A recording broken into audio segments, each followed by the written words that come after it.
Dan kita akan masuk di dalam seri yang baru, judulnya The Place of Grace, karena tanggal 20 April kita akan celebrate Easter bersama-sama.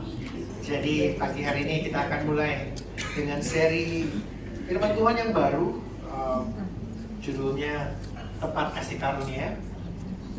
Sebelum saya bagikan, saya mungkin mulai dengan pertanyaan bagi kita. Pernahkah di dalam kehidupan saudara tahu ada satu tanggung jawab atau saudara harus mengambil peran tertentu atau saudara melakukan sesuatu, ada gap gitu ya, ada jarak, ada perbedaan dari saudara yang apa adanya dengan apa yang harus Anda lakukan gitu ya. Salah satu yang saya pernah alami di dalam kehidupan saya, nama saya itu Agus gitu ya. Kalau sekolah itu di kelas absen itu nggak ada yang lebih, saya selalu nomor 1 di absen gitu ya. Saya baru ada yang ngalahin di depan saya itu waktu saya kuliah, nanti saya cerita. Jadi nama Agus itu selalu absennya nomor 01 sebenarnya. Jadi saya ingat dulu, saya nggak tahu teman-teman di sini, tapi ada dulu suruh ngafalin puisi terus baca puisi ya. Nah saya jujur, saya menghafalin puisi gitu ya, di kamar mandi gitu, wah sendiri karena takut didengar kan, didengar kakak saya diketawain, didengar adik saya diketawain. Jadi di kamar mandi saya buka, saya termasuk di keluarga yang masih pakai bak mandi sudah, jadi airnya dikocorin, bunyi kenceng gitu, dan latihan di kamar mandi. Nah cuma masalahnya itu setiap kali ada baca puisi, nyanyi lagu, saya nggak tahu di sini saya dulu ada lagu, nyanyi lagu daerah gitu ya, saya absen tuh nomor 1. Jadi selalu begitu, oke, kita mulai gitu ya. Wah itu saya jujur saudara, itu udah hafal dari rumah, udah pokoknya the best gitu ya. Cuma dulu nggak bisa videoin kan. Di depan kelas teman-teman semua ada, itu lutut saya bisa gemetar gitu. Itu semua yang saya hafal, cuma hafal judul aja gitu ya. Dulu zamannya saya tuh Aku karya Hairil Anwar gitu ya. Itu doang saudara, itu langsung ketut gemeter gitu ya. Langsung selesai, langsung lari gitu. Nah itu gak terjadi satu kali, itu berkali-kali di dalam kehidupan saya. Nah sampai akhirnya saya pikir pokoknya kalau yang namanya udah suruh maju ke depan, itu I'm over gitu ya.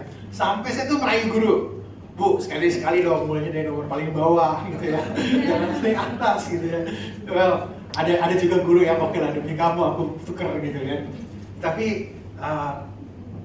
somehow di dalam kehidupan kita, ada perjalanan dalam kehidupan kita, ada satu gap antara siapa kita yang seharusnya kita lakukan dan siapa kita, diri kita. Dan sampai ke titik itu kadang ada banyak proses, ada banyak mindset yang perlu berubah. Kalau saudara melihat saya berdiri hari ini, saya juga nggak tahu kenapa saya berdiri di depan saudara gitu. Saya bilang pokoknya saya ada waktu di depan saya pokoknya harus duduk maju ke depan, itu nggak bakal mau gitu ya. Paling banter itu di sekolah terakhir itu doa sebelum pulang gitu ya, itu paling banter gitu. Itu pun doanya doa orang teman-teman yang ya lu doa cepet lah, lu jangan lama-lama gitu ya, doa cepet aminnya supaya kita mau pulang gitu kan. Tapi saya berdiri di depan saudara pada pagi hari ini karena anugerah Tuhan. Okay? Jadi kita akan belajar sama-sama, judulnya The Place of Grace. Kita akan belajar dari kehidupannya Petrus, dan khususnya di area di mana Petrus menyangkal Yesus 3 kali. Jadi kalau dikasih judul hari ini, When Courage Fails, Grace Prevails. Waktu keberanian kita gagal, kasih karunia Tuhan yang akan menang, yang akan berhasil di dalam kehidupan kita. Kita akan baca sama-sama dari 2 bagian di Injil Markus ayat 26 sampai 31, dan kemudian kita loncat dari 66 sampai 72. Jadi salah satu doa saya waktu saya persiapkan ini adalah kita bisa menangkap kasih karunia Tuhan. Banyak yang pikir the grace, kita sering dengar grace, anugerah. Tapi waktu saya siapin ini, langsung ingetin, it's not just the grace, yang grace kita harus ini, tapi anugerah yang membawa kita dari siapa kita kepada kita yang seharusnya di dalam anugerah yang seperti itu. Dan kita akan baca sama-sama dari Injil Markus. Saya mengajak Bapak Ibu bangkit berdiri bersama-sama. Saya akan bacakan, kemudian kita akan berdoa. Oke. Markus 14 ayat 26 sampai 31. Sesudah mereka menyanyikan nyanyian pujian, pergilah mereka ke Bukit Zaitun. Lalu Yesus berkata kepada mereka, kamu semua akan tergoncang imanmu, sebab ada tertulis, aku akan memukul gembala dan domba-domba itu akan tercerai-berai. Akan tetapi sesudah aku bangkit, aku akan mendahului kamu ke Galilea. Kata Petrus kepadanya, biarpun mereka semua tergoncang imannya, aku tidak. Lalu kata Yesus kepadanya, aku berkata kepadamu, sesungguhnya pada hari ini, malam ini juga, sebelum ayam berkokok 2 kali, engkau telah menyangkal aku 3 kali. Tetapi dengan lebih bersungguh-sungguh, Petrus berkata, sekalipun aku harus mati bersama-sama dengan engkau, aku takkan menyangkal engkau. Semua yang lain pun berkata demikian juga. Kemudian kita akan ke Markus 14 ayat 66 sampai 72. Pada waktu itu Petrus masih ada di bawah di halaman. Lalu datanglah seorang hamba perempuan imam besar. Dan ketika perempuan itu melihat Petrus sedang berdiam, ia menatap mukanya dan berkata, engkau juga selalu bersama-sama dengan Yesus orang Nazaret itu. Tetapi ia menyangkalnya dan berkata, aku tidak tahu dan tidak mengerti apa yang kau maksud. Lalu ia pergi ke serambi muka dan berkokoklah ayam. Ketika hamba perempuan itu melihat Petrus lagi, berkatalah ia pula pada orang-orang yang ada di situ, orang ini adalah salah seorang dari mereka. Tetapi Petrus menyangkalnya pula. Tidak lama kemudian orang-orang yang ada di situ berkata juga kepada Petrus, engkau ini pasti salah seorang dari mereka, apalagi engkau seorang Galilea. Maka mulailah Petrus mengutuk dan bersumpah, aku tidak kenal orang yang kamu sebut-sebut ini. Pada saat itu berkokoklah ayam untuk kedua kalinya. Maka teringatlah Petrus bahwa Yesus telah berkata kepadanya, sebelum ayam berkokok 2 kali, engkau telah menyangkal aku 3 kali. Lalu menangislah ia terseduh-seduh. Mari kita berdoa. Bapa, dalam nama Tuhan Yesus, kami mengucap syukur untuk firman yang kami baca bersama-sama pada pagi hari ini. Kami berdoa biar Kau berbicara, biar Roh Kudus-Mu menuntun kami, untuk kami mengerti anugerah yang Kau berikan pada setiap kami, untuk kami menjadi saksi-Mu Tuhan di tengah-tengah dunia ini Tuhan. Di dalam nama Tuhan Yesus dan semua yang percaya berkata, amin. Silakan duduk Bapak Ibu Saudara yang terkasih.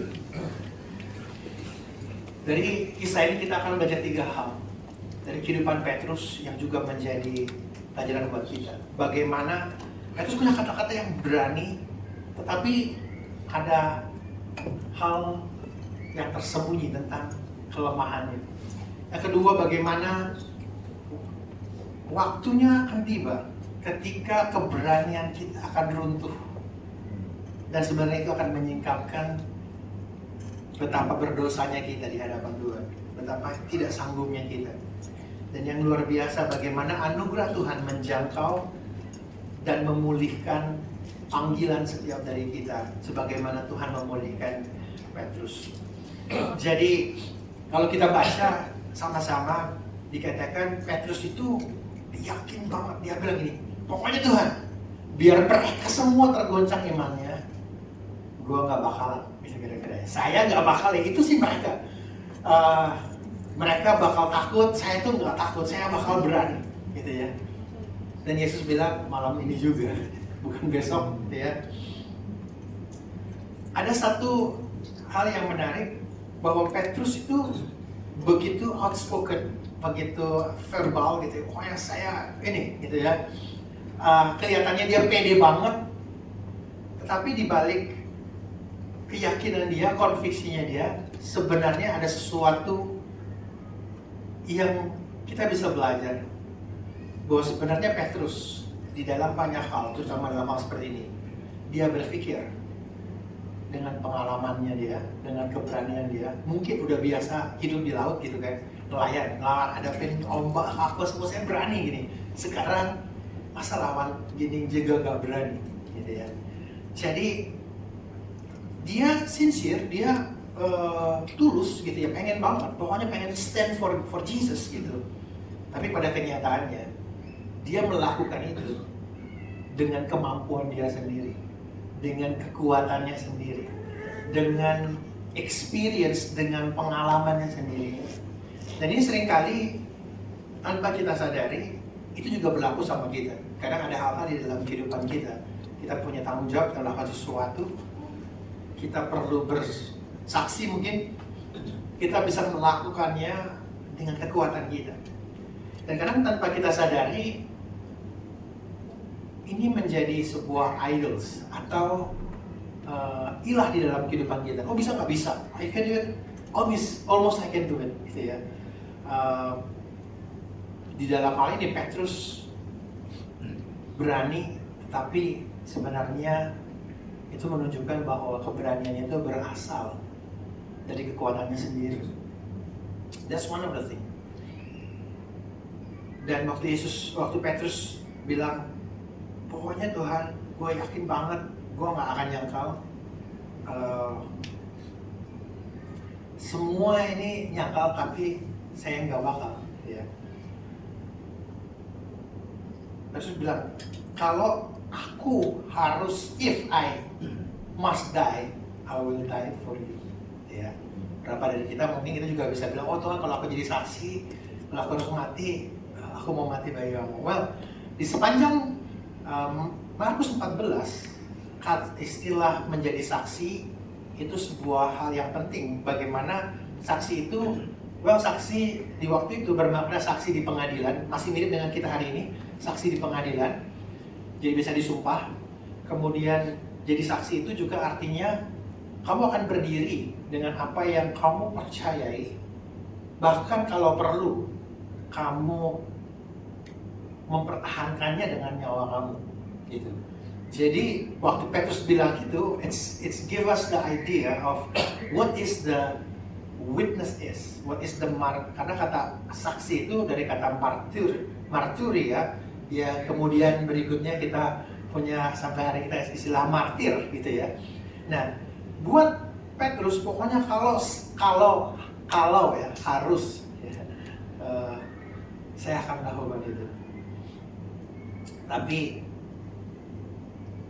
Yesus menjawab bukan, wah kamu pasti nggak bisa.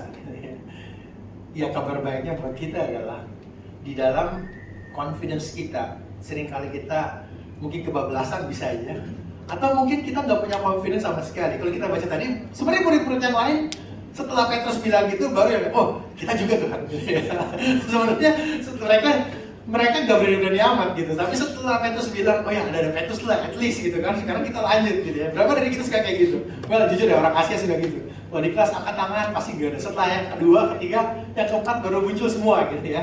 Well, lalu Yesus menjawab sebenarnya. Di Lukas dikatakan, Simon, lihat iblis telah menuntut untuk menampi kamu seperti gandum, tetapi aku telah berdoa untuk engkau supaya imanmu jangan gugur, dan engkau jikalau engkau sudah insaf, engkau akan menguatkan kuatkanlah saudara-saudaramu. Yesus menggunakan istilah bahasa Indonesianya jikalau gitu ya, if. Tapi di dalam bahasa aslinya itu when. Jadi Yesus udah tahu Petrus akan menyangkal.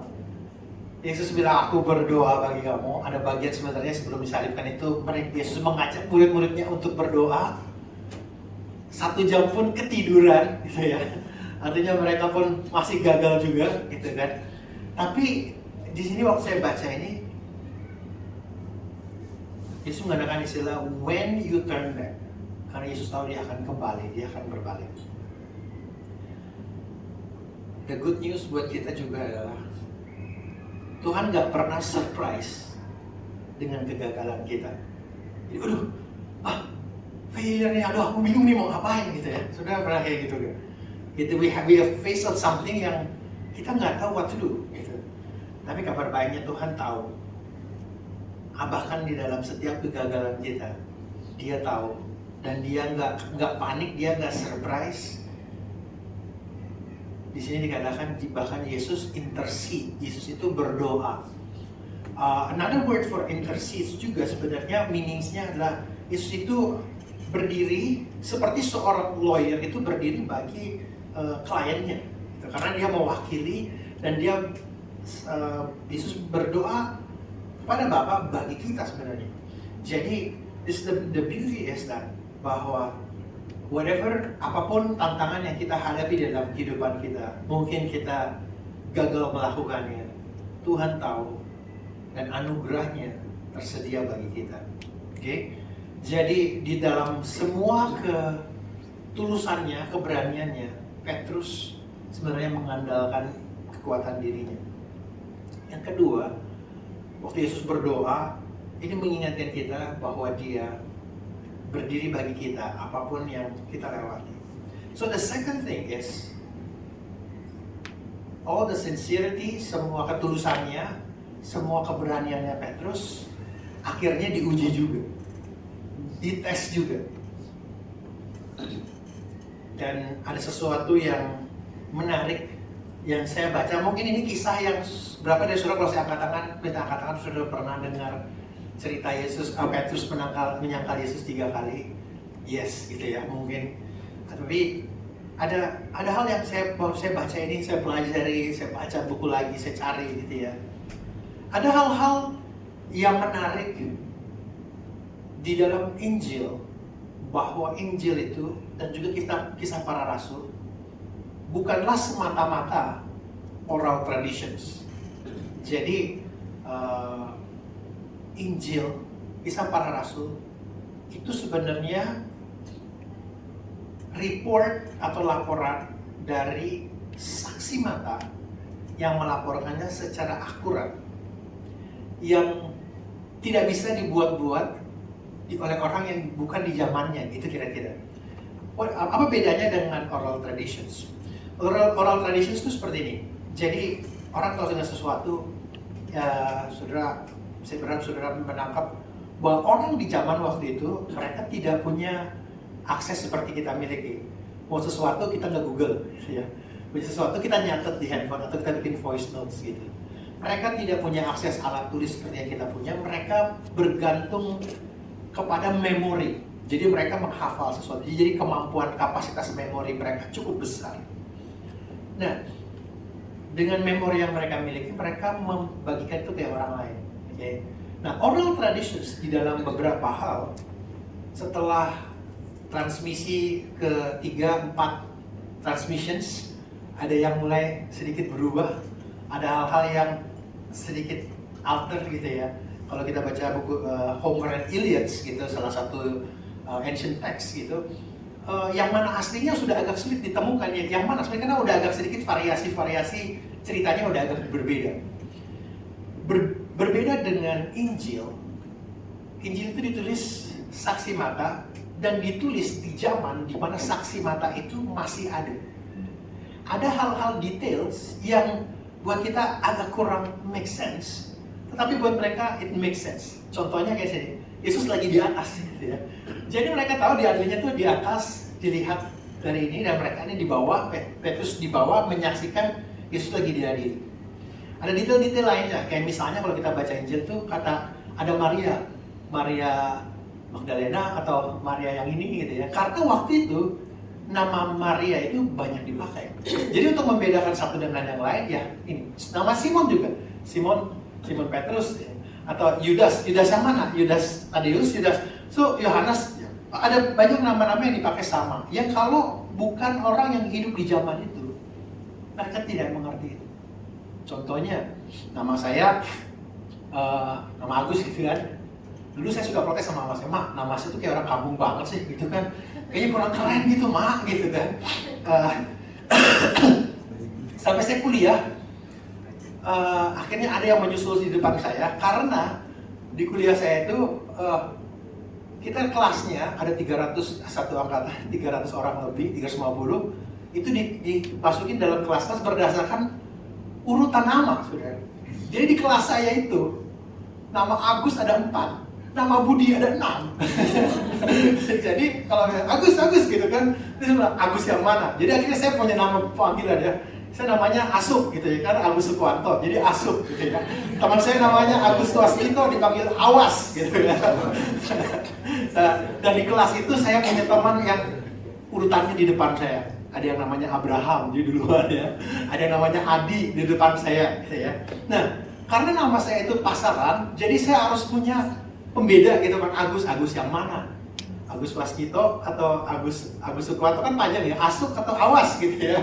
Jadi saudara, nah ada detail-detail di Injil di mana Injil itu ditulis akurat sebagai saksi sejarah, orang yang menghafalnya itu mendokumentasikannya bagi kita. Jadi Injil itu bukan sesuatu yang benar atau enggak. Kita bisa percaya keabsahannya karena memang itu sesuatu yang cukup detail ditransmisikan kepada kita. Nah, yang menarik di Injil Markus adalah Markus itu salah satu kitab yang para pakar Alkitab mempercayai salah satu yang pertama ditulis dibandingkan Matius, Lukas, dan Yohanes. Yohanes yang paling terakhir.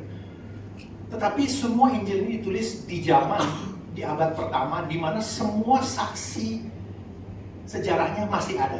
Jadi kalau misalnya Yesus tidak memberi makan 5.000 orang, itu pasti yang bilang, itu bohong lah gitu ya. Dan mereka semua menyaksikan itu benar. Mereka yang makan makanannya itu masih ada. Jadi kalau ditanya, oh iya saya ngalamin itu gitu ya.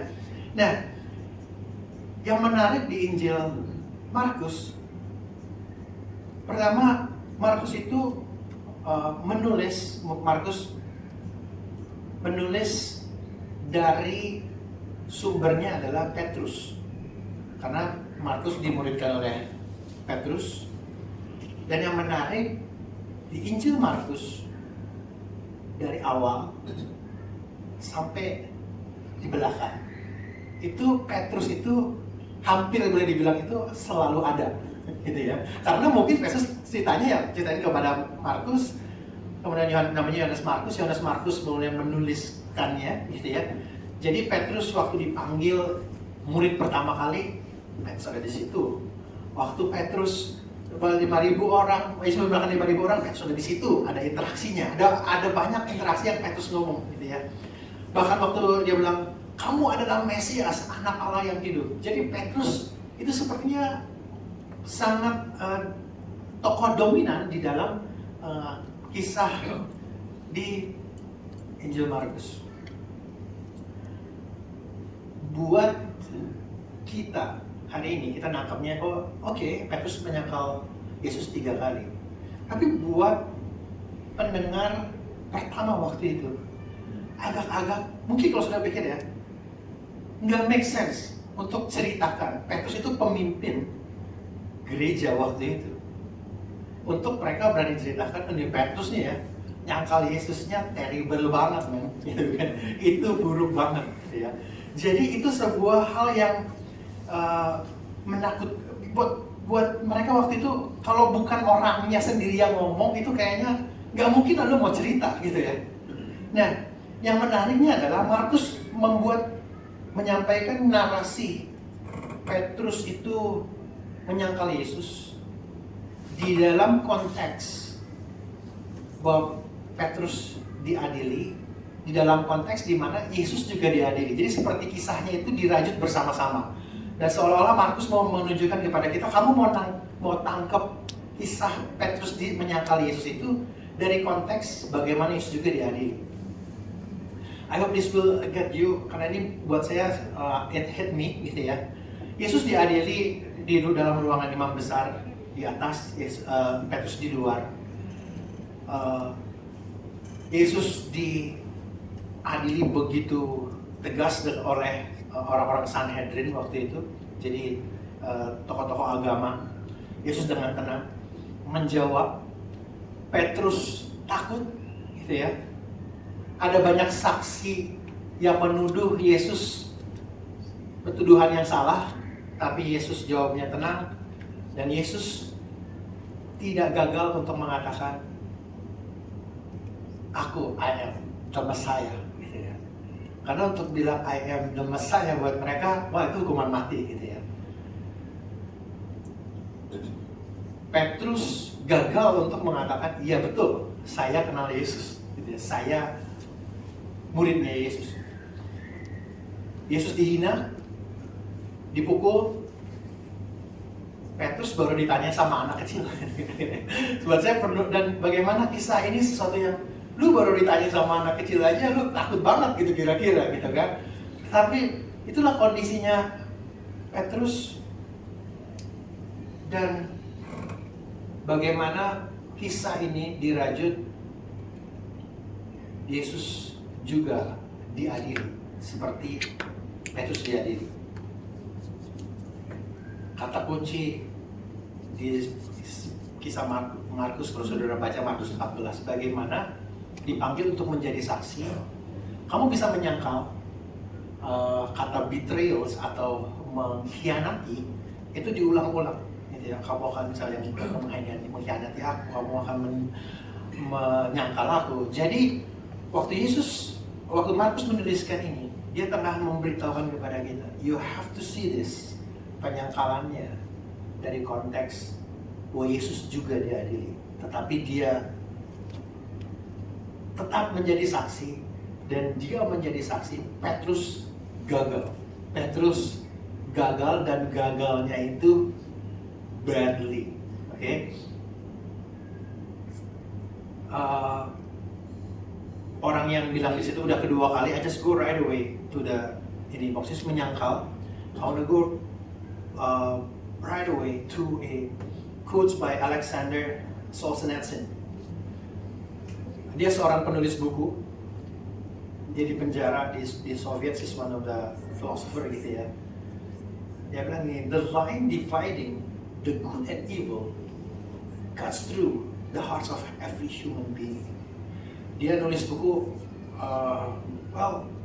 di politik, orang yang kayak gini, orang punya power, orang punya duit, all of that, mereka begitu so bad, so evil gitu kan. Lalu dia bilang, tetapi actually the good and the bad people is not out there, tetapi it's deep within our heart. Jadi dia bilang, kalau seandainya kita mengalami tekanan, keadaan yang buruk, yang jelek, yang mungkin kita di tempat yang sama dengan mereka, kita juga akan melakukan a same worst crimes that they did. Itu yang Petrus alami sebenarnya. When the pressure comes, the good and evil is not something out there, tetapi di dalam hati kita. Dan waktu Petrus lewatin itu, tadinya dia pikir, gue kalau mati, gue bersedia mati buat Yesus. Tapi ternyata waktu tekanan datang, nggak parah-parah amat. Itu kalau kita lihat ya. Well, saya nggak berusaha bilang, that's not an easy task. Saya mungkin boleh bilang, cuma Petrus yang ada di situ cukup dekat. Yang lainnya kita nggak tahu di mana. Baik. Kalau saya jadi murid Yesus, saya juga mungkin nggak ada di situ. Gitu. Artinya, really, that is deep within our heart, not just sesuatu yang kita lihat dari dirinya Petrus, tapi ada di dalam setiap diri kita. Nah, how terrible Peter deny Jesus, seberapa parah Petrus menghina Yesus, menyangkal Yesus. Jadi di dalam bahasa aslinya, kata Petrus mengutuk dan bersumpah. Well, untuk jadi saksi biasa disumpah gitu. Gak ada yang maksa dia udah sumpah duluan kira-kira. Right? Kemudian Petrus mengutuk. Di dalam bahasa aslinya, penterjemah Alkitab punya a little bit challenge of the meaning of the cursing here. Karena kata yang dipakai itu mengutuk. Nah, kata mengutuk itu bukan kata yang refleksif kepada dirinya langsung. Jadi kalau mengutuki diri, jadi kan harus ada objeknya dia mengutuki siapa. Dan kalau yang refleksi itu terhadap diri sendiri, nggak perlu ada objeknya, secara otomatis dirinya adalah yang dikutuki, gitu ya. Tetapi kata yang dipakai di sini dalam bahasa aslinya bukan kata yang self-reflexive, tetapi harus ada objeknya. Dan objeknya itu tidak ada di dalam ayat ini. Ada translations, ini saya versi ESV, nah versi NIV-nya bilang, he began to call down curses, comma, then this is how NIV berusaha render the meaning, and he swore to them, I don't know this man you are talking about. Jadi pokoknya Petrus menolak. Ada beberapa versions of suggestions, some commentaries, bahwa mungkin Petrus juga di waktu itu dia sebenarnya ngutukin Yesus. In the sense that, oh gue gak kenal orang ini, wah siapa dia? Mungkin kita nggak tahu. Maksudnya how far kutukan mengutuk itu dalam arti, oh mungkin dia orangnya gini, saya nggak tahu. Pokoknya dia berusaha mengatakan saya tidak kenal orang ini sama sekali. Dia orangnya kayak gini mungkin kita nggak tahu. Tetapi somehow it can means that way. Well, nuansnya cukup lebar. Tetapi the first audience know and realize bahwa penyangkalan Petrus is a big deal. It's something yang kalau terrible itu completely terrible, itu kira-kira.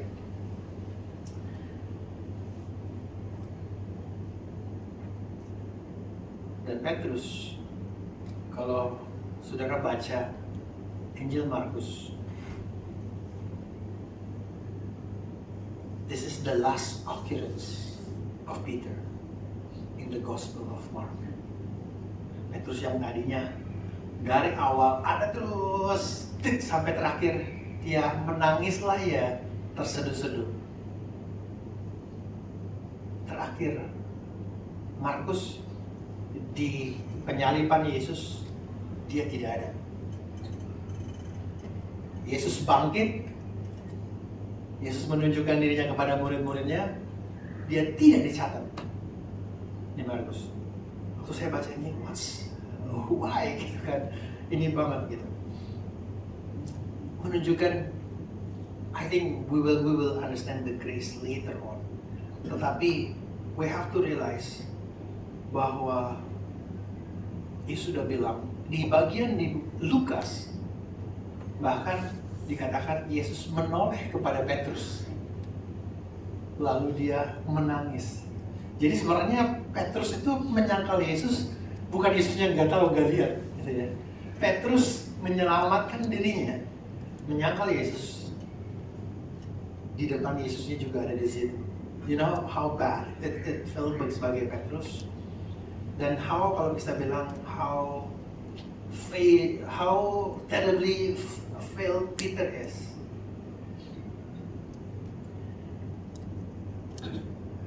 Buat saya, waktu saya baca ini, I go through all beberapa literatur, I have to go through. Why? Kenapa Petrus kok selesainya kok di situ, gitu ya? Well, kalau saudara baca Injil dari konteks the first century church, mereka tahu Petrus memimpin gereja, gitu kan. Tuan-tuan pakai Petrus untuk memberitakan Injil dan sebagainya. Mereka tahu, wow, jadi mereka tahu this is how terrible Peter was, gitu kan. Tapi now how God turn it around, bagaimana Petrus lead. Mungkin, aku nggak tahu, tapi salah satu ya ini, penulis Markus pernah mengatakan, hey, Peter has that terribles, but Peter wants to end the story in Mark, not to remember semua achievement dia, udah lakukan ini semua. Dia mungkin cuma bilang, I want to end here, bahwa I'm terribly failed God. I terribly failed Jesus. And what I want you to see is what Jesus has done for me on the cross, not where I am after that. Jadi that might be what Mark tried to tell us. Muncul Petrus berikutnya ada di Markus 16, di mana Yesus sudah bangkit, malaikat menyampaikan pesan kepada mereka, pada perempuan, tolong panggillah, katakanlah kepada murid-murid dan kepada Petrus. Very specific, kepada murid-murid dan kepada Petrus. I believe the grace also very personal. Petrus mungkin very far away jatuhnya, tapi the grace of God reach Peter very personal. Dia bilang, kita akan ketemu di Galilea seperti yang Yesus dia bilang gitu kira-kira. Tapi Petrus juga jangan lupa ya, jangan sampai Petrus gak ikut. Sampai Injil Markus selesai, gak ada Petrus lagi, saudara. We have to go to another passage di Injil Yohanes, bagaimana the restorations happen. Dikatakan, mungkin kita udah tahu, kita sering dengar ini. Yesus tanya sama Petrus kan, Simon anak Yohanes, apakah kau mengasihi aku? Ini yang kedua kalinya. Jawab Petrus, benar Tuhan, kau tahu bahwa aku mengasihi engkau. Kata Yesus, gembalakanlah domba-dombaku. Mungkin kita expect gitu ya, Petrus, kamu mengasihi aku, benar Tuhan. Terus Tuhan mungkin bisa bilang gini, lain kali jangan gitu lagi ya, gitu ya. Oke, saya pikir mungkin aku akan bilang gitu, lain kali lu jangan pengecut kayak gitu dong, gitu ya. Tapi Yesus bilang, now gembalakan domba-domba. Yesus tanya gini, Petrus, mungkin Yesus bisa tanya, Petrus, kamu kira-kira masih bisa lebih berani lagi nggak? Yesus nggak tanya lu bisa perform apa nggak, tapi do you love me? Dan kalau Petrus boleh jujur, ketiga kali itu kayak, aduh Tuhan, aku benar-benar kasih kamu gitu. Mungkin Petrus, well in the sense of saya mengasihi kamu, tapi saya juga menyadari my love to you is very limited. I need your grace. That's the grace yang Yesus reaches out to Peter. Dia mau katakan, no Peter, I am for you. I'm going to stand for you. Bukan how good you are, tapi it's not based on how you love me, but how I love you. Terus Yesus bukan bilang, nanti kalau kamu udah cukup berani, baru kamu jadi pemimpin kan? Yesus bilang, gembalakanlah domba-domba. That's the grace yang Yesus reach out to Peter. Dia nggak cuma untuk balikin Peter balik ke Yesus, tapi Yesus juga balikin Petrus. Now, I still have a calling for you. I want you to fulfill that purpose. I think that's the same sama kita. No matter how far we fail, Jesus still call us. Gembalakan domba-dombaku. I still have a calling for you. Petrus looks very far, tapi Tuhan anugerahnya menjangkau. That's also the call for us. Makanya to Keller, I just quote this. The gospel is this. We are more sinful and flawed in ourselves than we ever dare believe. Yet at the very same time, we are more loved and accepted in Jesus Christ than we ever dare hope. Kita itu sebenarnya lebih berdosa, jauh lebih bercacat dari apa yang kalau kita bisa bayangin kita itu buruk gitu ya. Kita jauh lebih buruk dari itu. Kita lebih bercacat dari itu. Bahkan kita nggak berani mempercayai kita kayak gitu. Kalau saya boleh jujur, kalau kita ditempatin di posisi-posisi yang nggak enak gitu, kita mungkin melakukan dosa yang lebih parah dari orang lain yang kita bilang that's a terrible guy. Tetapi di waktu yang bersamaan, kita itu dicintai, diterima di dalam Yesus. Aduh, kayak istilahnya gitu, gue gak akan berani berharap aku diterima, dicintai seperti itu. That's how God accept Peter in the same way. Dia bilang sama kita, I accept you. I already stand for you. Ada banyak hal di dalam kehidupan kita. I want to go for some practical for us. The grace of God is not just a konsep yang jauh gitu ya. Tapi the grace bicara untuk kita bisa menjadi seperti yang Tuhan berikan sama kita. In this case, itu anugerah untuk kita menjadi saksi, to testify. The world defines kita, apakah kita bisa jadi orang Kristen, whatever. The failures defines kita. Oh, kamu orang yang gagal, kamu nggak akan bisa gini, kamu nggak ini. The religion will say that you have to try harder next time. Tapi the gospel, what Jesus said to us, Christ has covered you. Now testify. Sekarang jadilah saksi. My questions for us, for applications now. Ada waktu-waktu di dalam kehidupan saya percaya dalam kehidupan saudara juga, di mana Tuhan gerakan saudara untuk menjadi saksi. Just say, can I pray for you? Sesederhana itu. Sometimes Tuhan suruh kita, can I do something for you to help you? Tapi kita nggak berani, gitu ya. Dan kita takut. That's the one thing. The other thing is, atau kita menjadi saksi, kita berani loh. Terus kita ngalamin resistance. Terus kita dianiaya mungkin. Terus kita patah semangat, kita kesel, saudara pernah kayak gitu. That might be because we do it out of our own strength. Dan pagi hari ini, melalui kisahnya Petrus, dia ingetin kita. With all our failure, whether the failure of kita nggak pernah ngalamin resistance karena kita nggak pernah benar-benar jadi saksi mungkin. Kita nggak pernah benar-benar berani di tempat kerja. Oh, you are all very nice person, tapi nggak pernah ada resistance because you are a Christians. Karena mungkin kita nggak berani reveal it to the world. Atau kita mungkin ngalamin resistance because, well, we reveal it, and then waktu kita di resistance, ngalamin resistance, kita kesel, kita kecewa, kita marah sama orang itu karena kita pikir we do it about our strength. Tapi di dalam Kristus kita bisa menjadi seperti itu, seperti menjadi saksi.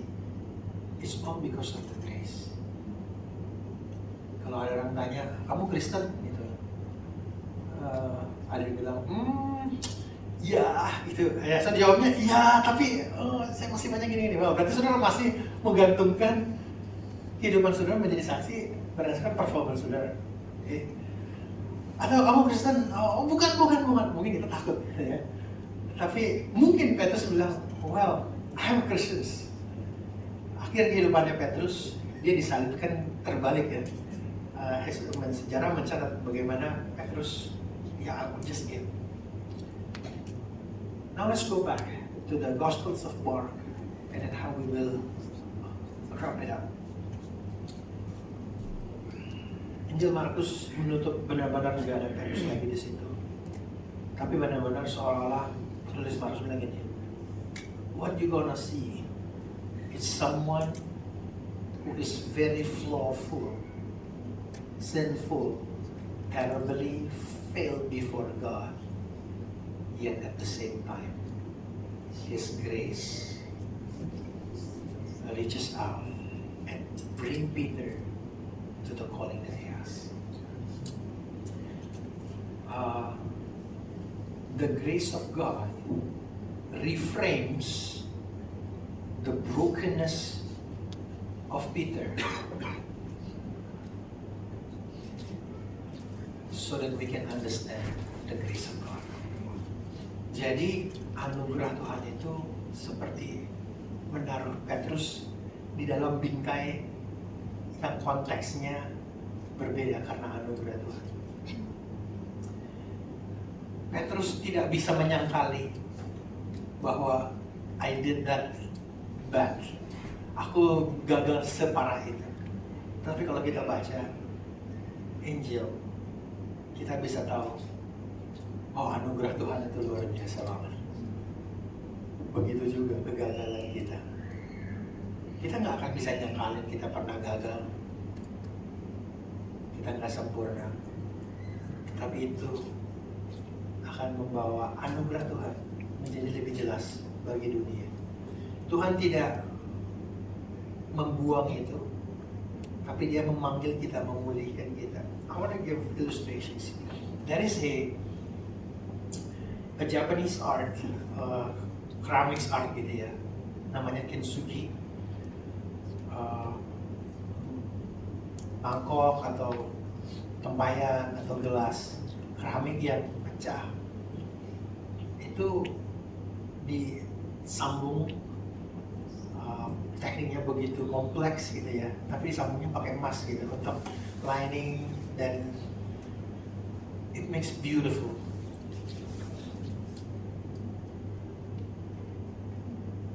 That's how the grace is for us. Kalau aku punya 10 keramik di atas meja, semuanya jatuh. Kalau kita angkat, semuanya pecah. Ada yang pecahnya crack down, ada yang pecahnya parah gitu kan. Ada yang pecahnya, kayaknya udah tinggal buang aja, udah gak ketahuan bentuk mangkoknya, bentuk gelasnya. Mungkin itu semua kita semua berdosa, kita semua hancur. Kita nggak bisa bilang seperti mangkok ini, lu pecahnya parah banget gitu. Gue sih nggak terlalu men, cuma gitu doang. Kita nggak bisa bilang sama orang lain, kamu lebih parah dari aku. Tapi kita nggak bisa bilang juga, I'm the worst. Because at the reality we are sin that bad. And the grace of God that picks it up, put it together with the gold, with the grace, supaya dia bisa menjadi seperti yang the potter's was. Now for us, apakah kita masih mau berpikir being good on our own self? Apakah kita mungkin masih takut? That's okay.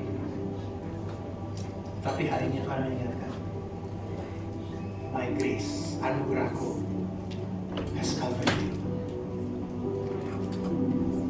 Jesus niya bilang, try harder next time. Just receive me, receive my love, receive my covering. If Jesus intercede, dia bilang sama kita, I stand before the Father. Dia nggak bilang, ini Tuhan, ini anak yang kita udah bantuin, kita udah tolongin dia, anugerah gitu banyak, gagal lagi, aduh. Dia nggak kayak gitu. Yesus mungkin di hadapan Bapak bilang, dia memang gagal, dia harusnya dihukum, dia harusnya gini. But I take all the condemnations, I take all the sinfulness of this person. Now you accept him. That's the grace yang Yesus lakukan bagi kita. As we approaching the Easter, saya berdoa kita punya pengertian yang lebih mendalam akan kasih karunia. Kita tidak lebih baik dari orang lain. Kita tidak lebih buruk dari orang lain. Kita semata-mata as all broken. Tapi Tuhan tetap pilih kita, angkat kita, restore us for the calling that He wants us to have. To become the witness, to testify wherever we are. Di kerjaan kita, di kuliah kita, di tempat-tempat di mana saya boleh bilang sama saudara, saya tidak bisa pergi ke tempat di mana saudara ada. Saya nggak bisa pergi makan siang dengan teman kantor saudara, yang saudara bisa temui. Tapi Yesus Kristus, Roh Kudus menyertai saudara, so you can become the witness. Kita akan menyembah Tuhan. Biar lagu ini mengingatkan kita benar-benar anugerah Tuhan yang mengubah kita, mengubah cara kita berinteraksi dengan